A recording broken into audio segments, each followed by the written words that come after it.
everybody. Welcome to another episode of Two Strike Noise, your weekly baseball history podcast. I'm one half of the show. My name is Jeff. The other half, as always, joining us from the Seattle-Tacoma Greater Regional Area, it is Mark A. Johnston. Mark, Happy New Year. Happy New Year, Jeff. And to go with this new year, I have a brand new microphone set up. We're all very excited. No one more than myself, but I'm sure everybody is very excited about that. I'm sure I'll get all kinds of emails. Well, maybe. I don't know. Let's talk about some baseball. What do you say? It's kind of okay. That sounds like something we would do on a baseball history podcast. New year, new leaf, right? Let's do something different. Yeah. And to do that, Mark, of course, we got to start off with our BP segment here to get us ready for this week's show. Now, I saw something on social media that this guy a couple of years ago, it was actually 2 years ago, was opening some baseball cards, something we do here, and he got a Topps redemption card. You send it in and you get an authenticated random piece of MLB memorabilia from an all-star player. They send it to you. So this guy, it took 2 years, but he finally got this piece that he had won. And it was none other than game-worn pants of one Mr. Wander Franco. Wow, I bet those were valuable about a year ago. Yikes. Well, he was actually worried that it could be needed as a piece of evidence. You get that DNA sample. Oh, geez. How disappointing. I mean, getting a pair of pants is probably pretty disappointing in the first place. I mean, you want a jersey. Weird. Yeah, or a hat or a batting glove or, right. Stirrups or shoes or something, and you get pants, and then from Wander Franco. Like I said, it probably was pretty cool at the time. Probably couldn't get much for it on eBay anymore. No, probably not. That's a very disappointing get right there. Something I definitely talk about a lot here is Wade Boggs and It's Always Sunny in Philadelphia.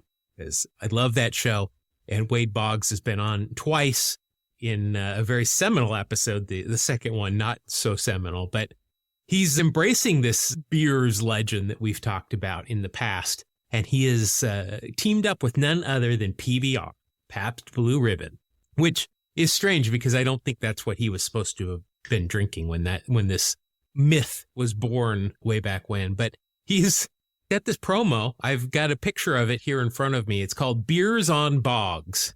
You save $2 on Pabst Blue Ribbon when you buy a 12-pack from participating retailers. Bonus. But, yeah, you can go to the website boggsisblue.com to get more information. I have not done that because I didn't care that much about it, but I thought it was interesting that he got that. I would think he'd still be stocked up from beer from Gary's Old Town Tavern, that they would be supplying him with plenty of beer. Right. Why would they not be? Let's see. Tommy Pham. Remember when he had an issue with fantasy football and gotten a little slapping match with, was it Jock Peterson? I think so, yeah. Yeah, in center field. Well, he finally got his championship. Well, good for him. Well, yeah, good for you, Tommy. He finally won his league. Whoever he beat in the championship game, their name is Chocolate Starfish, which, wow. I assume that they're either a fan of Limp Bizkit or they're just like us that, fifth grade humor is funny. Right. Josh Rawitch, I'm not sure how you say his name. He is the president of the National Baseball Hall of Fame. He has been married for 28 years, according to this post he made on Twitter. And he said that he was looking at a baseball reference page the other day, as we all do, and his wife was there with him, and he wanted to see how many categories she could name. So, HR is home run and so on and so forth. They got to PA, and she asked, she didn't ask, she answered, if that's the number of times the PA announcer said their name. It kind of is, though, right? Well, yeah, actually, it probably is within a couple or maybe even dead on.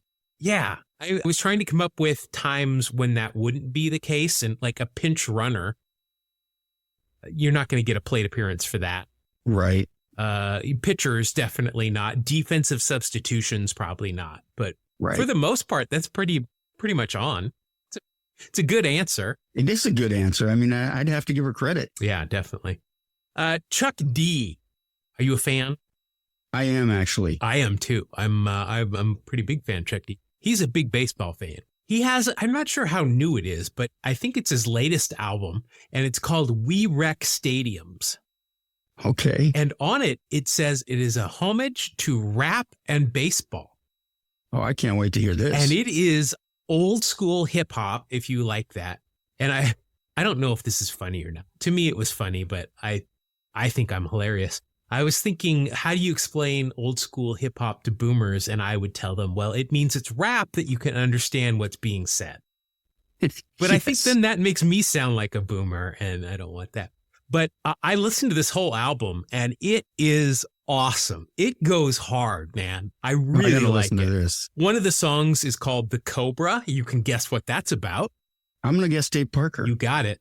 Let's see. There is one that was really actually kind of depressing, but in a moving way. And it was titled, It's So Hard to See My Baseball Cards Move On.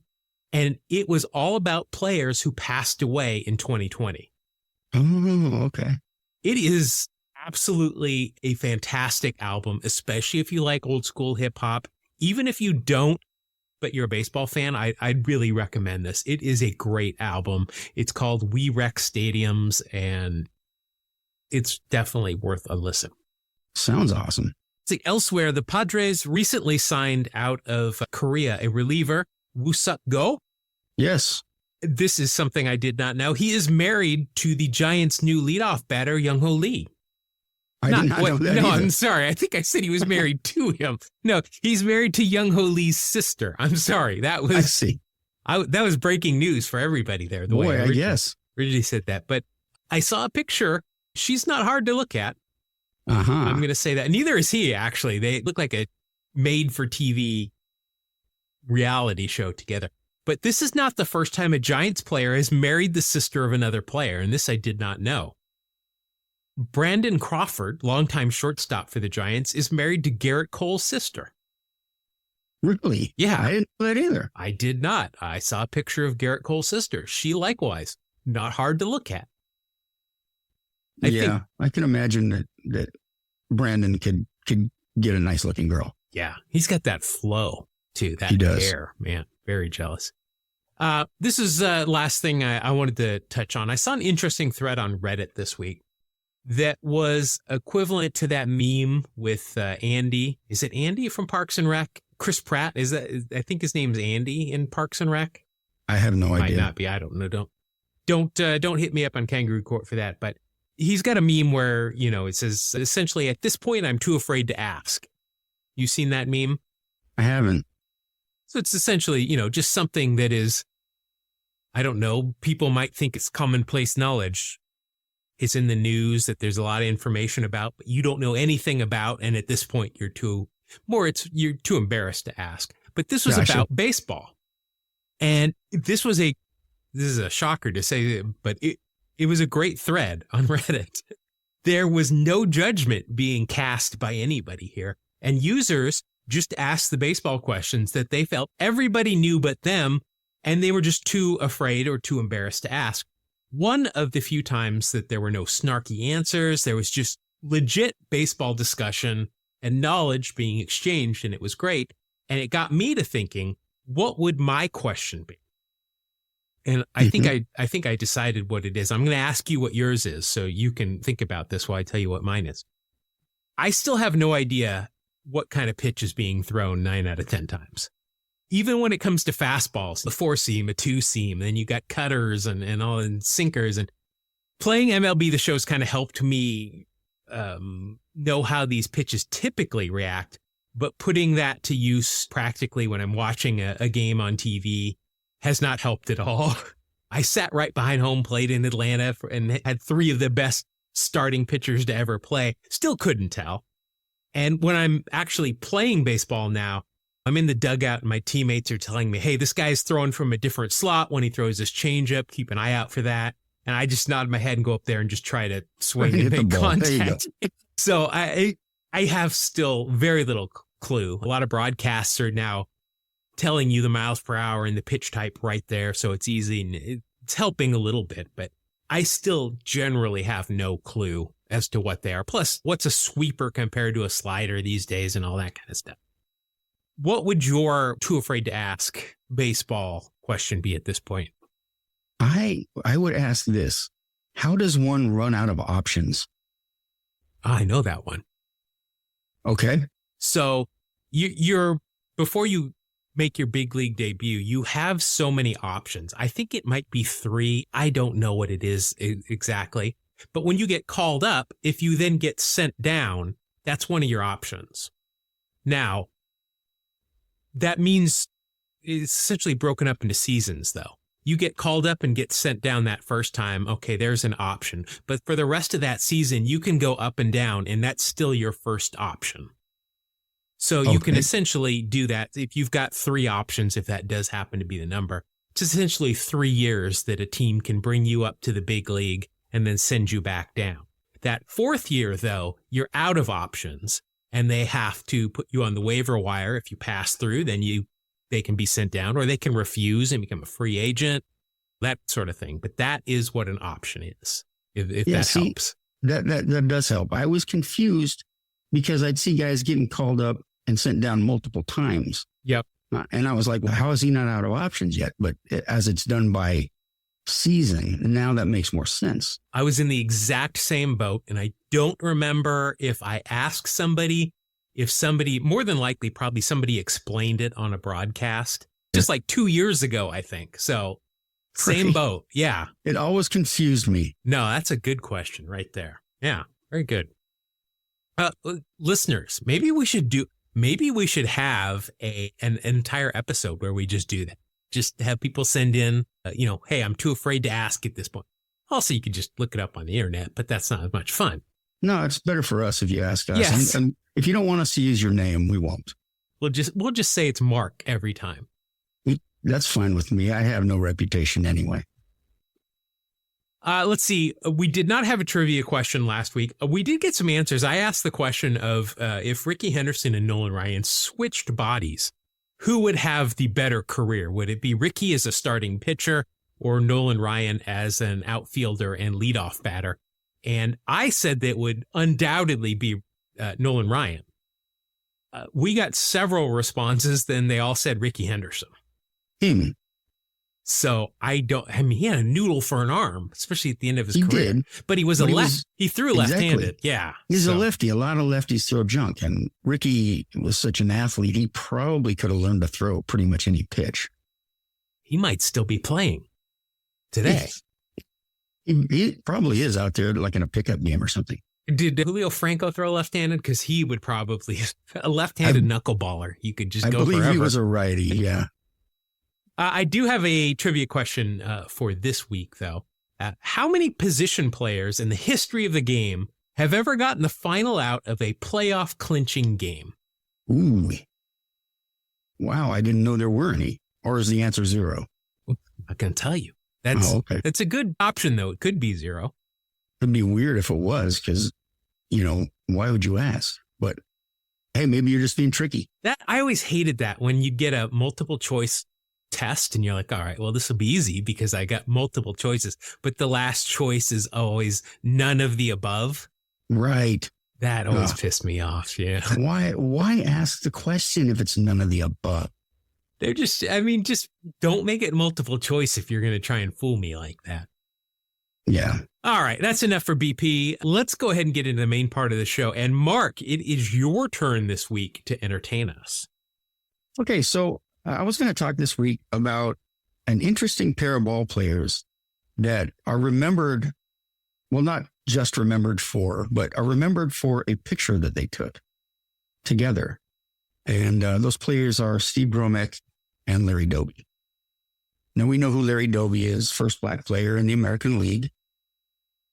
He had to go through some of the same stuff that Jackie Robinson went through, racist taunts from fans, opposing players, hotels they weren't allowed to stay in, restaurants that they weren't allowed to stay in, and even hostility from teammates. Doby came up in 47 and didn't have the best year, hit 156 and only 32 at-bats.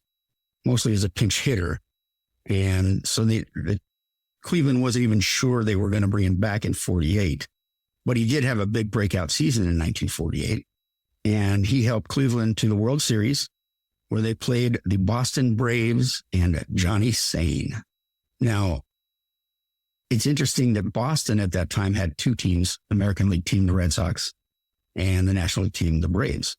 And the Cleveland had tied the Red Sox for the pennant and had a one-game playoff, which they won. So that put them up against the other Boston team, the Braves. So Cleveland just played Boston for the whole playoffs that year. When he first came to play with Cleveland, he was not completely accepted. He said, I walked down that line and stuck out my hand, and very few hands came back in return. Most of the ones that did were cold fish handshakes, along with a look that said, you don't belong here. Now, I couldn't believe how this was. I put on my uniform and went out on the field to warm up, but nobody wanted to warm up with me. I had never been so alone in my life. I stood there alone in front of the dugout for 5 minutes. Then Joe Gordon, the second baseman who would become my friend, came up to me and asked, hey, rookie, you going to just stand there or do you want to throw a little? I will never forget that man. So the Indians brought in Tris Speaker, Hall of Famer and former manager for Cleveland, to give Doby an opportunity to learn more about the big leagues, put him to work every day and teaching him as much as he can.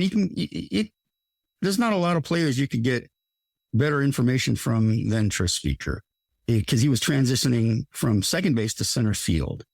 Now, it definitely was an odd looking idea because allegedly, I say allegedly, Tris Speaker had once been a member of the Ku Klux Klan and referred to the Civil War as the War of Northern Aggression. So it was kind of weird, but they got along very well.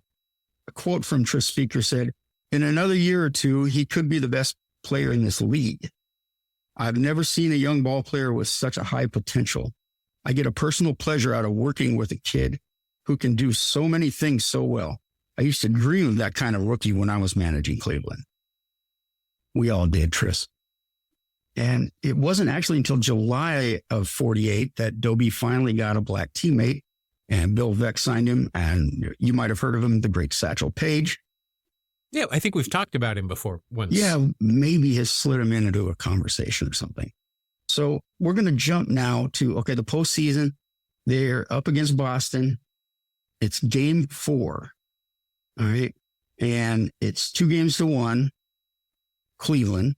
So they're playing in Cleveland at Municipal Stadium, more than 80,000 fans that day. So no pressure. Johnny Sane was on the mound for Boston. It was the second time he won game 1, and he was back out for game 4. And Steve Gromek, who spent actually 13 of his 17 years with Cleveland, the other 4 with Detroit, he got called on for game 4, and he actually pitched very well, only allowing 1 run. And Cleveland did not hit a ton, but they only got 5 hits. But Larry Doby, of course, came up and just mashed a 425-foot solo shot to right center, making the game 2-1. Here's a quote for you. It's from the Dayton Daily News. Steve Gromek, only 27, but seemingly stigmatized in the past 3 years as just another wartime phenomenon, emerged this afternoon as a pitcher of positive post-war stature. See, I didn't ever think about that being a thing. Oh, he was just a wartime player when everybody else was gone. But in this moment, Steve proved himself to be a real Major League Baseball player. And like I said, he went on to play 17 years. Yeah. Cleveland first and then Detroit. Interestingly, just some stuff about the game. It was one of the shortest World Series games ever, 1 hour and 31 minutes, which if you listen to the show, you know how much Jeff and I appreciate quick games. That's impossible in the World Series these days with the 3-minute in between inning breaks. And yeah, they didn't have to worry so much about advertising back then. I'm not sure. We probably have talked about first televised game or two, but this one took 1 hour 31. So I don't think they were worried too much about commercial time. There was an interesting bet between Boston Mayor James Curley and Cleveland Mayor Thomas Burke. Their wager was Curly put up 100 pounds of baked beans against Cleveland's putting up a wooden Indian. So I much rather would get the lifetime supply of baked beans personally. I thought you were going to say Curly and the other mayor was Mo. I think the assistant mayor was Mo. Oh, okay. And chief of staff was Larry. Yeah, I think that's where it came from. Eddie Robinson went 2 for 3 in the game. I point this out to show that he was the last surviving member of the 1948 Cleveland team. He died in 2021 at age 100. It would have been awesome to get him on the show. But, we didn't know anything about him, unfortunately. So they have this great game. Gromek pitches a great game. Doby hits this amazing home run to win the game. And so after the game, they're back in the locker room, and Doby walks over and throws his arm around Steve Gromek in the clubhouse, and they embraced, and you can find the photo anywhere. Just look up Gromek Doby. It's a famous picture. So they embraced cheek to cheek with giant smiles on their faces. And the Cleveland Plain Dealer took a picture of that moment. It was very popular. They sold it to the AP, the Associated Press, and the AP sent it all over to different newspapers across the country. So it's like that time's version of going viral is what it is. A lot of Americans saw this as a symbol of progress back when black players were not, they were tolerated, but not exuberantly embraced. And of course, there were other people who thought it was terrible. So Larry Doby, here's a quote from him years later. He said, "That was a feeling from within, the human side of two people, one black and one white. That made up for everything I went through. I would always relate back to that whenever I was insulted or rejected from hotels. I'd always think about that picture. It would take away all the negatives." He also said that it was special. It was the first time anyone showed feelings toward me, as far as I'm concerned. I mean, towards an African American. Until then, they had been distant, cool, and Gromek got criticized for what he did back home. I think it was the first picture taken of that type, the first picture of a black American and a white American embracing each other that went out all over the country. Doby's home run, by the way, was the first by a black player in the World Series. Yeah. He hit 318. We mentioned that last week because we mentioned the Congressional Medal of Honor that he won. That's right. Yeah. So, I'm building off of last week's mention. Larry Doby Jr. Was interviewed about this picture in 2020, and he said that was probably the most special moment in his career. It was just two guys who were expressing an unbridled joy over accomplishing a common goal. I think that picture really encapsulates what that journey and the hardships meant to him. Gromek in 2002 told the Cleveland Plains Dealer, "It seemed in the picture like I was kissing him. I was being interviewed in front of my locker, and somebody asked Larry to come over. He put his arm around me and squeezed me so hard I thought he was going to break my ribs. We were both so happy." Now, here's the sad part. Not everyone was so happy. That winter, Steve came home and got the cold shoulder from a lot of people. He lives in Hamtramck, Michigan. And he got angry letters, told him he was words I won't use. He remembered walking into a neighborhood bar that off season. And a buddy of his that he used to play ball with was in there, and he went over to talk to him. And the guy says to him, "You could have just shaken his hand." But there were other players or other friends of his says, "Man, here's a quote. If I was in Steve's shoes and Doby did what he did, I would have kissed him." So, which is my feelings as well. You pitch that good and somebody saves you by hitting a big home run. I wouldn't mind kissing him. I agree. Greg Gromek, Steve's son, in 2016 said some of his friends really reacted negatively. They said things that were sort of shocking to him. What bothered him was that these were his friends. He kept thinking, what kind of friend are you to say those things? Man, no kidding, right? I don't understand that mindset. It's just, it was a different time and it was bizarre. It's unfortunately not too different, but yeah. Yeah. Marjorie McKenzie, writing for the Pittsburgh Courier, which is an African-American newspaper, wrote, "That picture of Gromek and Doby was unmistakable flesh and blood cheeks pressed close together, brawny arms tightly clasped, equally wide grins. The chief message of the Doby Gromek picture is acceptance. So, like I said, it went over huge with some people. Other people thought it was terrible. In 78, Doby got named manager of the White Sox. And so he was the second African-American manager after Frank Robinson. At the time, he talked about the 30-year-old photo, but put himself in Gromek's shoes. And I quote, "I don't know what he thought later that night when he went home. But when you win, color sort of disappears because the joy in you comes out at that particular moment. I don't think you have any prejudice, even if it's in you. The joy just takes over." Like I said, Gromek pitched 17 years in the majors, Cleveland and Detroit. Doby, of course, went on to be a Hall of Famer. Lifetime 56.8 WAR, 273 career home runs, 288 lifetime batting average, and a 389 lifetime on base percentage.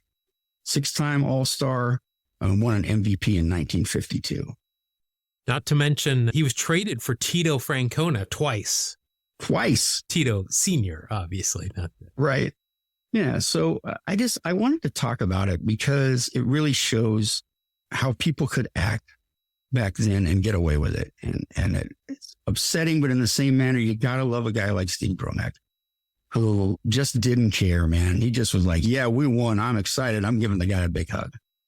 This was actually a suggestion from a listener to look this up and talk about it. So thank you. You know who you are. And that's the story of the great photo of Steve Gromek and Larry Doby. So I'm looking at an interesting table from 1948 to 1956. Was essentially, those are the years that Doby played in Cleveland. The WAR ranking of the top 10 players from that time that went to the Hall of Fame. Number 1 is Stan Musial at 70.9. Then Jackie is a kind of a big drop down to 58.5. Then Duke Snider, Ted Williams, and then Larry Doby was 5th, ahead of Richie Ashburn, Pee Wee Reese, Yogi Berra, Mickey Mantle, and Ralph Kiner. Not bad company. Yeah. And then Steve Gromek, yeah, I've never heard of him. And I'm looking at him, 17-year career, as you mentioned. I'm looking at his 1954 season, where he went 18-16. He led the league in home runs given up with 26, as well as batters hit with 12, yet he still had an ERA of 2.74. Wow. That's pretty impressive. Yeah, and 252 innings pitched. Yeah, it was fun to read about. And Alex B., thank you so much for dropping the suggestion. Thank you for listening to the show. And you say your son's a big fan too, so tell your son hello from us. So in fact, I'll say it. How you doing? Yeah. Thanks for listening, kid. Look at that 1948 World Series. That one game he pitched, it was a complete game too. 9 innings, 7 hits, just that one run, one walk, 2 strikeouts. Yep. And it's like I said, if you pitched a game like that and you were tied at 1 and you had a guy pop a 425-foot solo home run, you'd want to give him a hug too. Yeah, it looks like he was traded at one point with Ray Boone. One of the, obviously one of the Boone lineage. He happens to be the first one. Yeah, father of Bob, grandfather of Aaron and Brett. Yes. All right. Well, let's wrap up the main segment there and let's get into the final segment here. This is where everybody's been sending me well wishes for this one because they know it's just inevitable. Looking at the scoreboard for Wax Packs Heroes, it's 17-11. I am 3 wins away from putting this baby to bed. And it's pretty much a foregone conclusion, but we're going to have to play out the string anyway. It's time for Wax Packs Heroes. Wax Pack Hero! Gonna pull a Wax Pack Hero! Got stars in his eyes! Wax Pack Hero!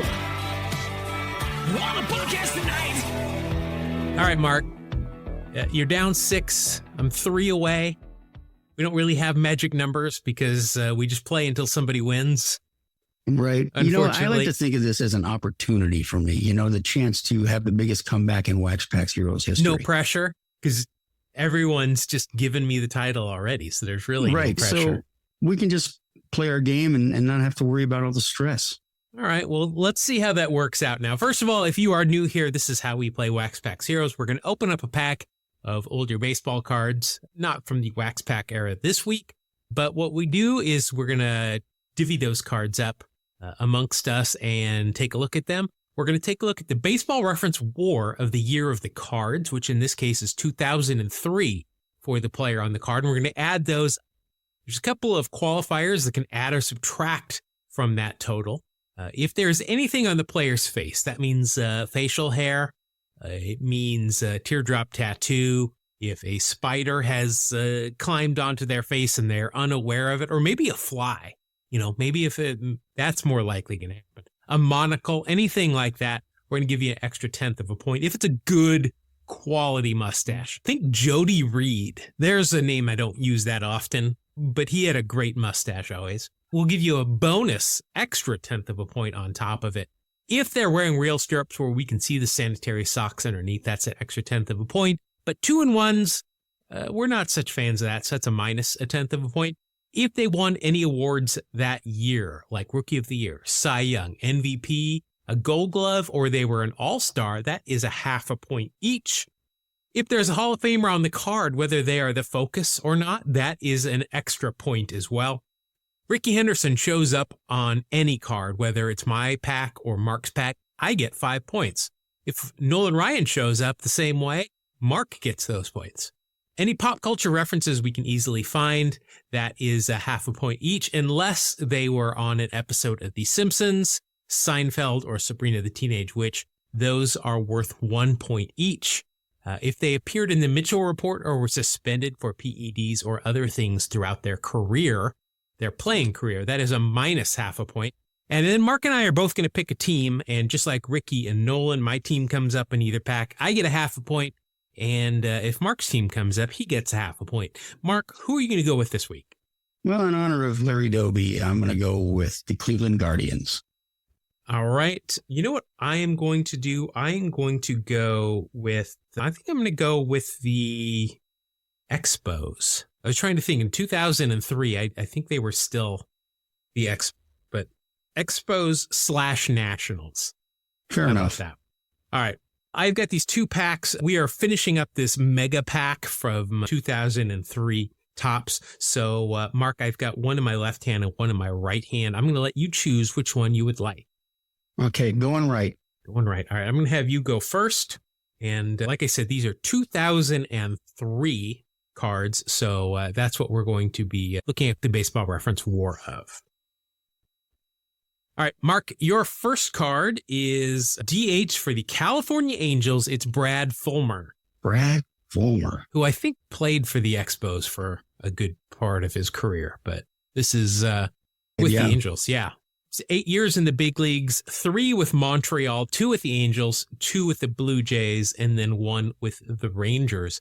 2003, I'm guessing he was probably hurt part of the time. Only 63 games, hit .306 with a .387 on base, 9 home runs, 35 RBI, 5 stolen bases. I don't think of Brad Fulmer as a speed demon. No. But I say that, but in 2002, he had 10 stolen bases and was only caught thrice. Wow. Would never have thought of that. 135 OPS plus, and that is good for a WAR of 1.3. Hey, it's a positive number. The way I've been going, I'm happy with any positive number. Yeah.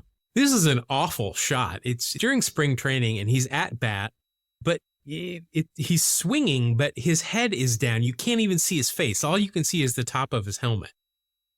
So nothing there is going to really help you out, get you any points there.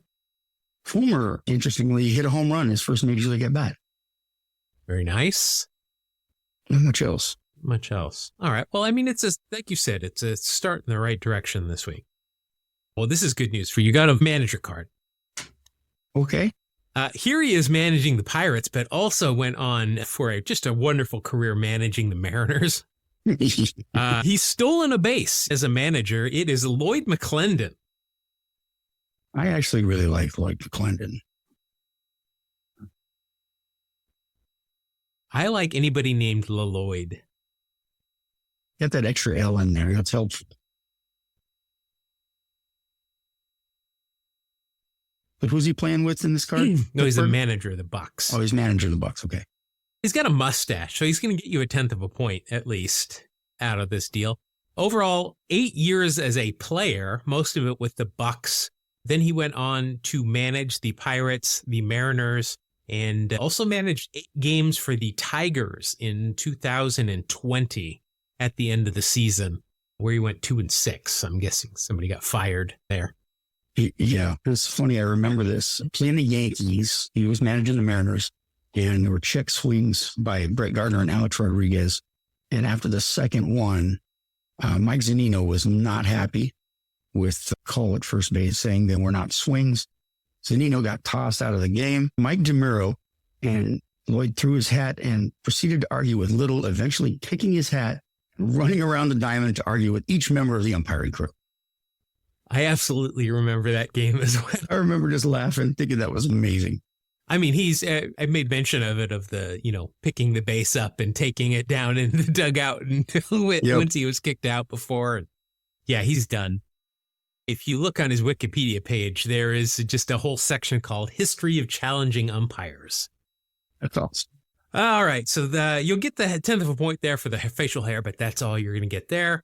Next, we go a pitcher for the Marlins. It's Vladimir Nunez. Vladimir Nunez. I'm going to be honest, don't remember Vladimir. I don't either. But he pitched for 9 years in the big leagues. 5 with the Fish, 2 with the D-backs, 2 with Atlanta, and then 1 with Colorado. In 2003 for the Fish, he went 0-3 with a 16.03 ERA. Oh, solid. Jeez. He pitched 10 2/3 innings, gave up 21 hits, 21 runs, 19 of which were earned, 7 home runs. He struck out more than he walked, though, so he's got that going for him. All of that equals a 27 ERA plus. That's not good.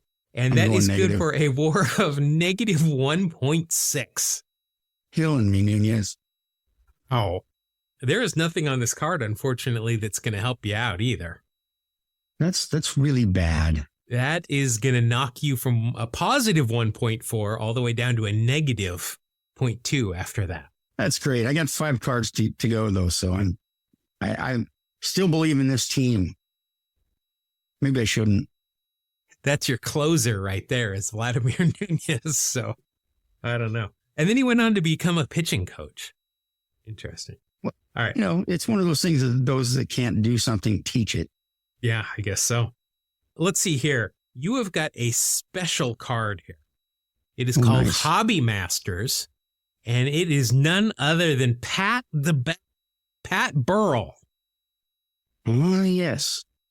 Now, I know he's a first-round draft pick without even looking.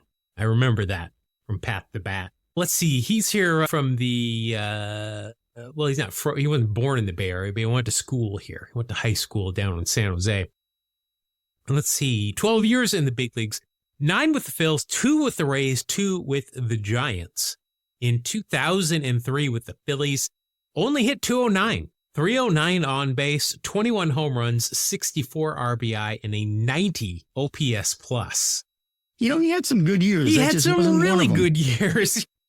Wow. I mean, he received MVP votes twice. He came in 4th in Rookie of the Year in the year 2000. 192 career home runs, and I get the year where he hit, 21? Yeah. I mean, he had a couple of years where he hit over 30, a couple of years where he had over 100 RBI. But no, not for you. You're going to end up with a WAR of 0.7. He was in the positive. You got something there. I'm back out from under. Yeah. Under the 0, so. Nothing else on this card is going to help you out with anything. He did win 2 World Series in 2008 and 2010 with the Phillies and the Giants, respectively. Like I said, first-round draft pick by the Phils in 1998. I know this as whenever he would come through Atlanta, famous for giving out his phone number on baseballs to certain fans in the stands. Yeah, I'm sure that they were all just friends of his. Probably. Yeah, Pat had an English bulldog named Elvis, who was featured in the Phillies' '08 World Series parade. Sadly, Elvis passed away in September of 2014. Yeah, well, at least he got the parade. He did. Most dogs don't get to be in a parade. No. My dogs have yet to be in a parade. Mine as well. Maybe we should start our own. We'll have the Two Strike Noise Parade. It will feature dogs. All right, so you're at positive 0.5. You have 3 cards left here to make up some space here. I feel like I'm in trouble again. Yeah, I'm just gonna go ahead and tell you. Looking through here. So, as I said, this is a big pack of Topps 2003. So we've divided it up over 2 shows. We're at the back of that pack where you get these weird cards like the Hobby Masters. You also get a lot of manager cards. You already had one. Just keep that in mind. I meant to say I wanted the left pack. Your second manager card of the pack is Phillies manager Larry Boa. Can I have like the best year of his career or something? No? Okay. Well, let me look up his playing career here. No, because in 1978 for the Phillies, came in 3rd in the MVP balloting, won a Gold Glove, was an All-Star, had a 5.8 WAR. I thought he might have had something like that. Yeah. Yeah, hit 294. Let's see, 3 home runs, 43 RBI, 27 stolen bases. Yeah, I'm gonna go ahead and just have you stick with the manager card. These manager cards, man, we got to do something about them. Although I did once pull out of a pack a Dusty Baker autograph manager card. Oh, nice. Well, and so that was cool. Any of these managers end up in the Hall of Fame, you get that as well. So, I mean, this is true. Let's see. He managed 2 teams. He managed the Padres in 87 and 88. And then they took over the Phillies in 2001, all the way through 2004, where he was manager of the year for one of those and also won a World Series. So not too bad. Not so bad. Uncle of Nick Johnson. Really? I did not know this. Yeah, I remember Nick Johnson was a first baseman, came up with the Yankees in the 2000s, played with the Expos/Nationals, and then kicked around, had a 10-year career overall, but I was unaware of that family connection. Both of them are from Sacramento, so up here, down here, I guess, relative to you, my part of the woods. All right, so you are at positive 0.5. You didn't garner any points there. Now, you'll get some points here, not a whole lot, but what you're also going to do is you're going to give me 5 points right off the bat. I don't have this card in my collection, by the way. Well, you do now. I do now. It is a Record Breakers card for none other than Ricky Henderson. He is pictured here in a Red Sox uniform where they are hearkening back to his 1982 season where he stole 130 bases. I did not know that. But it's kind of weird that they would put him in a picture wearing a Red Sox jersey when they're talking about his 1982 season, where he was obviously with Oakland. But let's see here for you. He has got a mustache because he always had a mustache, and he is a Hall of Famer. So right there, you are up 1.1. So Ricky is already your top point getter so far. Yeah, by far. Let's see. I know he didn't put up great numbers with the Red Sox. And in fact, 2002, he spent with the Red Sox. 2003, his final year in the big leagues at age 44 with the Dodgers, where he spent 30 games there. He only hit 208, 321 on base. Let's see, 2 home runs. I remember those. In fact, I have them clipped from YouTube somewhere on my hard drive.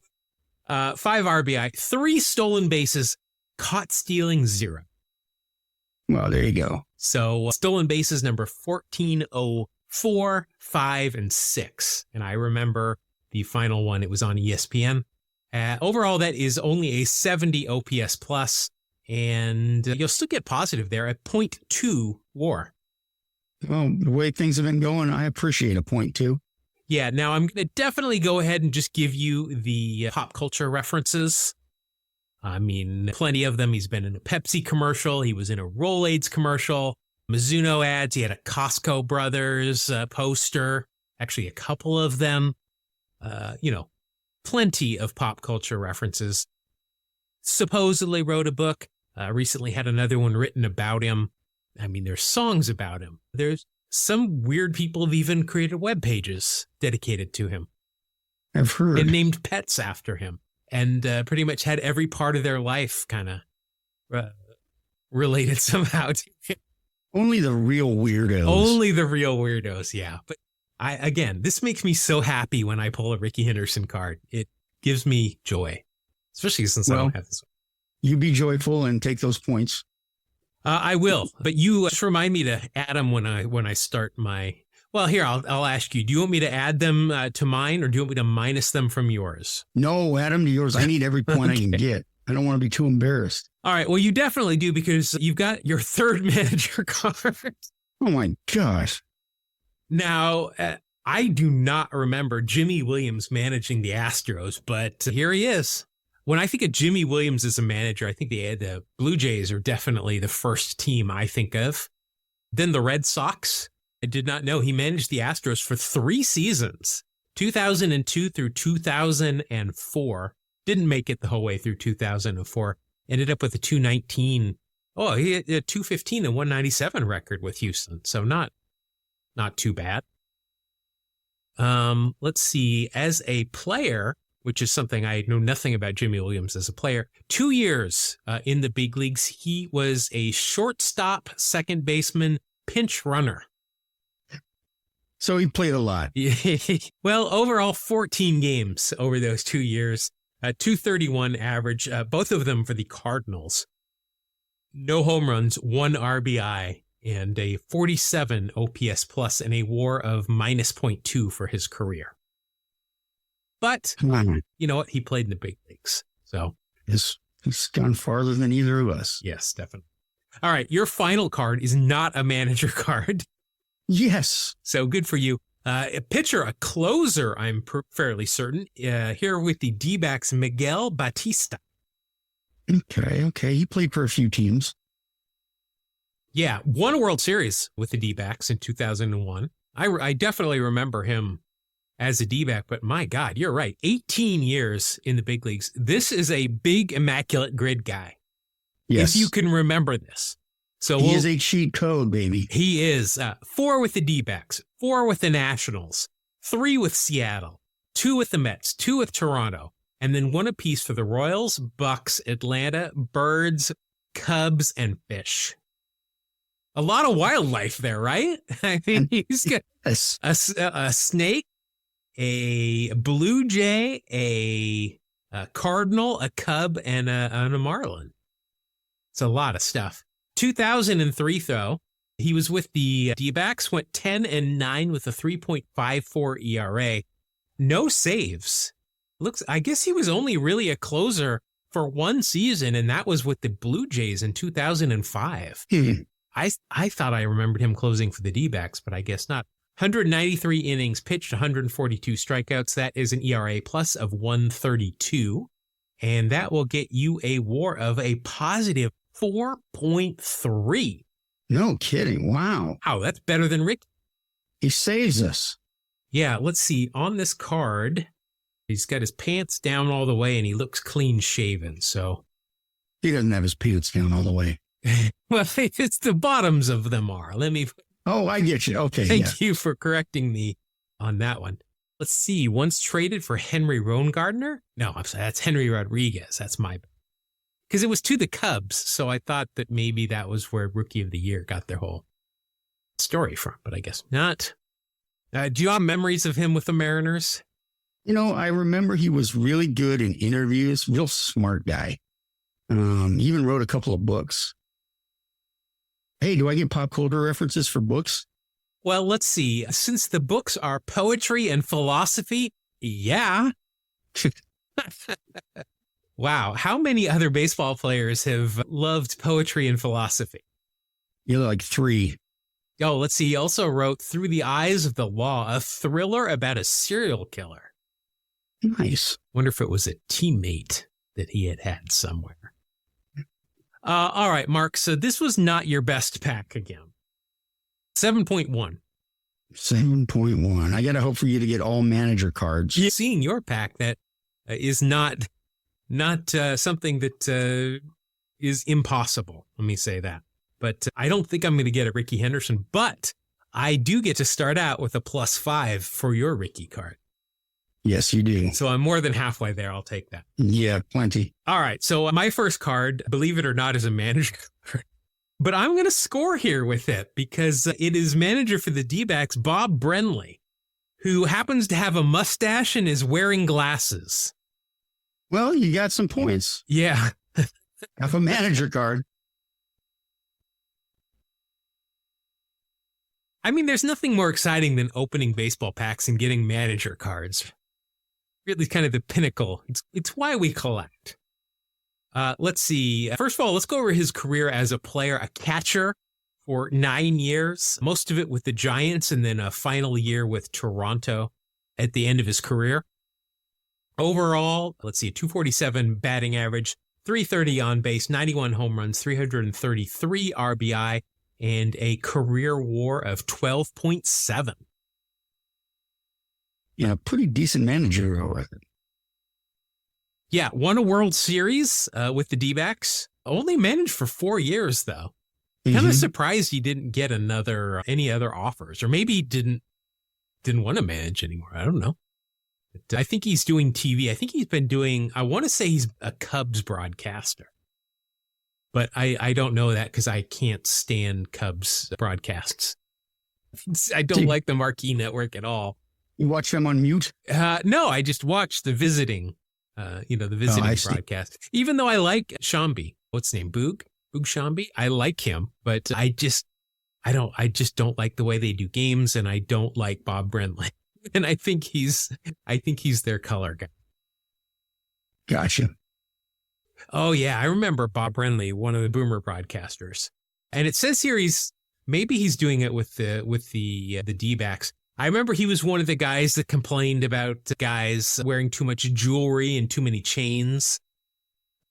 The important stuff. Yeah. Bike chain around his neck.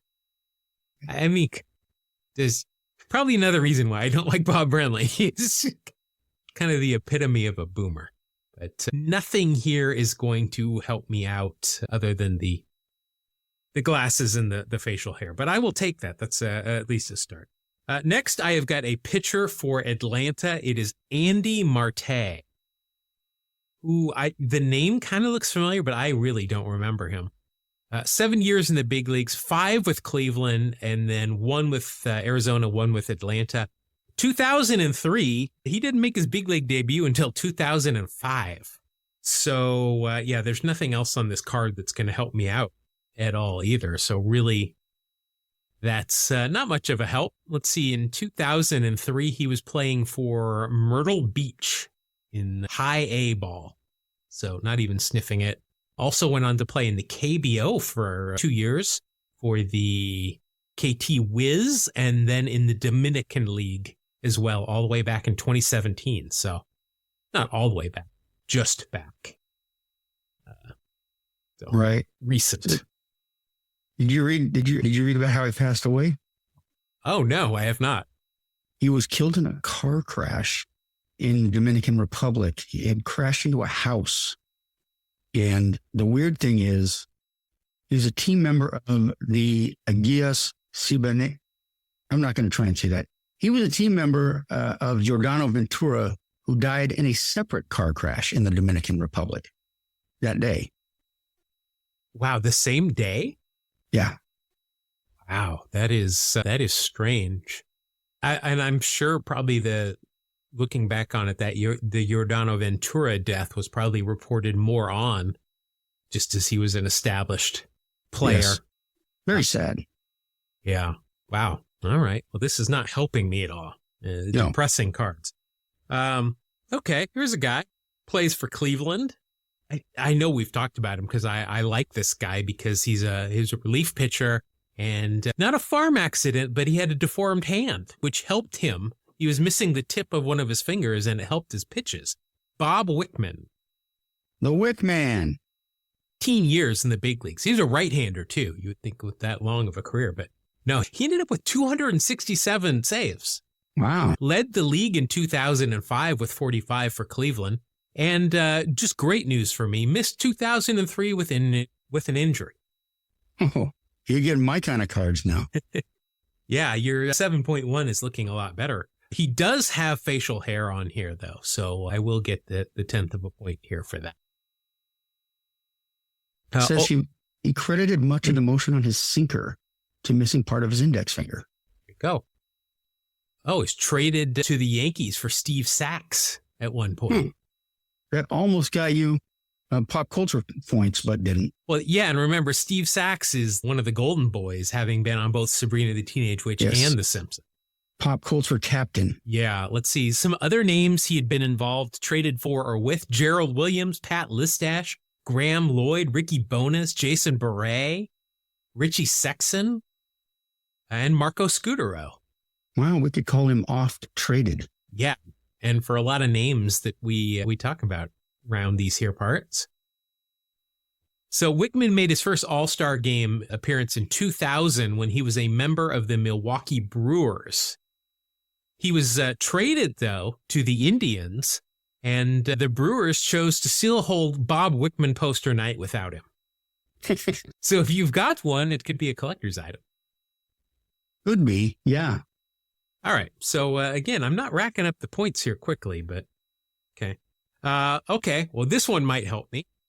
Season highlight card. And it is the picture of the Yankees, a bunch of them celebrating on the pitcher's mound. It says, let's see, this card is for Jason Giambi, and it says Ruthie and Slam beats Twins in extra innings. Let's see, May 17th, 2002, Giambi batted in the bottom of the 14th with the Yankees trailing Minnesota 12-9, bases juiced. Jason was too. Blasted one high into the dark, drizzling sky, and it was a grand slam to walk him off. So I'll take that. I'm trying to see if there's any Hall of Famers on this card. I see Ruben Sierra, not a Hall of Famer. I don't see anybody else. Nobody else. I don't see Jeter. Let me put it that way. So we're going to go with Jason Giambi, the Giambino. You are going to get the steroid points, negatives. Oh, yeah. You can count on that. Let's see. 2003, he was an all-star. So that'll wipe out the there you go. The Mitchell Report steroid thing. Led the league in walks and strikeouts. 250 average, 412 on base. Nice. Let's see. 41 home runs, 107 RBI, and a 148 OPS plus. And Ouch. that is good for a WAR of 4.8. Oi. No mustache. Even though he could wear mustache, the Yankees, no mustache here. Wow. In 2001, his final year with the A's, 9.2 WAR. Nice. I loved him, and he said he wanted to be an A and cried and said that's where he wanted to be. And then he signed with the Yankees like a week after. So, yeah. One of the nicest guys I ever worked with, too.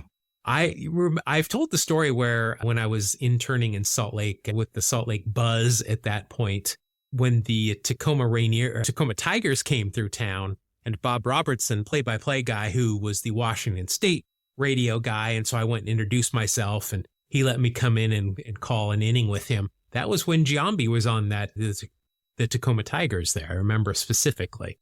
Yep, absolutely. He was cool. He would ask me what was going on in life, how my classes were going. He's just a good guy. Yeah, I have seen nothing other than him being really cool, but I've always kind of had a chip on my shoulder after he cried saying how he loved Oakland, and then he signed with the Yankees and said it had always been his dream to play New York. Yeah, those kind of contrast one another. Yeah, but I know A's fans still like him. He's been a coach at A's Fantasy Camp before. Oh, let's see. Appeared as the featured athlete on the cover of several video games. Ooh, there also you go. appeared in the Bronx is Burning TV drama about the Yankees. And was a playable character in Backyard Baseball 2001. Nice. So I'm going to have to give myself some pop culture reference there. Definitely. All right. Moving on, I am now at 10.6 with 4 cards left. You're going to have to get some really bad players, man. Yeah, well, if it helps, I've got a manager card. That does help. It's Mike Scioscia. Mike Novososha. Now, Mike Scioscia was on The Simpsons. All right. Look, Scioscia first is a baseball player, two-time All-Star, won 2 World Series. Let's see, with the Dodgers as a player, 1981 and, of course, 1988. We don't talk about that. Overall, 13 years in the big leagues, all of it with the Dodgers, 259 average, 344 on base, 68 home runs, 446 RBI, and a lifetime 26.1 WAR. First round draft pick by the Dodgers in 1976. As a manager, he had a very, very, very long tenure with the Angels. Started in 2000 when they were the Anaheim Angels. Stayed with them in 2005 when they became the Los Angeles Angels of Anaheim. And then in 2016 was still with them when they became the Los Angeles Angels, and then was finally canned after the 2018 season. Overall, 19 years as the skipper of the Angels, a 1,650 win record with 1,428 losses and 1 World Series title. Not bad. No, you can't complain too much. Although he did. Big complainer. He did on occasion like to let it be known that he disagreed. And you know what? Not sure how well he would fare as a manager with mound visits being a thing. He would make so many pitching changes. It would drive me nuts. I hated working games when he was there. Speaking of which, Did you see that they're taking away a mound visit this year? I saw that. Yeah. Kind of interesting. Oh, wow. Scioscia made a second appearance on The Simpsons beyond the Homer at the Bat episode in the Money Bart episode, where it references the Homer at the Bat episode where he got nuclear radiation poisoning, and he tells Marge and Bart that it gave him superhuman managing powers. Okay. Apparently That's also great. does commercials for Howard's Appliance and Big Screen Superstore in Southern California, which if you watch Angels games, you'll see them advertised in Angel Stadium quite often. Yeah, I see it. He was attending Penn State University working towards a computer science degree, which also aligns with me. I used to be working towards a computer science degree. And then I had to take a calculus class. So I switched to poli-sci. All right. So my next card. Wow. Now, this might seem like it's been rigged. I have not rigged this at all. I frankly find it humorous that I used to lose every single time. But here I have got a pitcher for Cleveland, CC Sabathia. What did you tell me CC stood for? During the holidays, it's a candy cane. Yes, candy cane. And there's Johan Santa. Oh, shoot. I forgot. One of our longtime listeners sent us an additional list of holiday names, which was great. And I forgot to put it in this show. So we're going to put a pin in that. I'm going to make sure that in our next show, read this because he came up with some really good ones that we missed out on, obviously. Okay. So, we'll get back to that. Let's see. CC, Bay Area guy. I like it. Still does a lot of stuff here in the Bay Area. 19 years in the big leagues. 11 with the Yankees, 8 with Cleveland, 1 with Milwaukee. 2003, he was an all-star. That's good news for me with Cleveland. 13-9 with a 3.6 ERA, 197 innings pitched, 141 strikeouts, and a 122 ERA plus. And that will equal a WAR of 3.7. Who's he playing with on the card? Cleveland. Oh, wait, that's your team. Yeah, so that's going to be a minus half a point for me. Ooh. I'll take anything I can get. Yeah, it's not going to help. I'm just telling you that right now. I know. It's maybe less embarrassing. Nothing on this card that I can see that is going to help me out. Cy Young Award winner in 2007, 6-time All-Star. In 2009, won a World Series with the Yankees. And a first-round draft pick by Cleveland in 1998. I seem to think he's probably got some pop culture reference. I see him on TV doing some, commentary as well. Oh, he's a member of the Black Aces, isn't he? I think he is. I think so, yeah. got a field in Cleveland dedicated to him, the C.C. Sabathia Field at Luke Easter Park. Of course, Luke Easter probably knew Larry Doby. Wasn't Luke Easter in the Negro Leagues and then Cleveland? Yeah. I believe so, yeah. Oh, I know C.C. Sabathia. He hosts a podcast. Yeah, the R2C2 podcast. Oh, okay. Yeah, so he's cool. Yeah, any podcaster. But yeah, if you got a podcast, you're pretty. But yeah, grew up in Fairfield, California, which is where I grew up. But I'm assuming I had moved away, because otherwise we would have been best friends. Sure. All right, so I'm at 13.8 with 2 cards left, and remember that 5 points I got for you getting the Ricky Henderson card? Yes. This pack has 2 Ricky Henderson cards in it. Jeez. I love it. Just pour it on, man. I get excited if I get a Ricky Henderson card. I got 2 in 1 pack. This is just his normal player card here with the Red Sox. So I'll get those 5 points. He is a Hall of Famer, believe it or not. And he's got eye black on. I can't see his mustache. It's kind of far away. So, I'll take it easy on you and I'll just take the eye black. Also, the pop culture references, I'm going to go ahead and take there as well. We've already gone over his numbers for this year. Let's see. 2003, his final year, he ended up with a WAR of .2. So overall, that'll take me up to 20.6 with 1 card left. By me, man. You eat by me. You're at 7.1. I feel pretty confident, even though my last card is a manager. Plenty of these today. Wow. How many manager cards can you stack into a pack and still charge people for? Seriously. This one with the Twins, it's Ron Gardenhire. Of course. First of all, as a player, I remember Ron because in Keith Hernandez's book, Went On First, he talked about him as a teammate. He played 5 years in the big leagues, all of it with the Mets from 81 through 85, mainly a shortstop, could kind of play anywhere in the infield.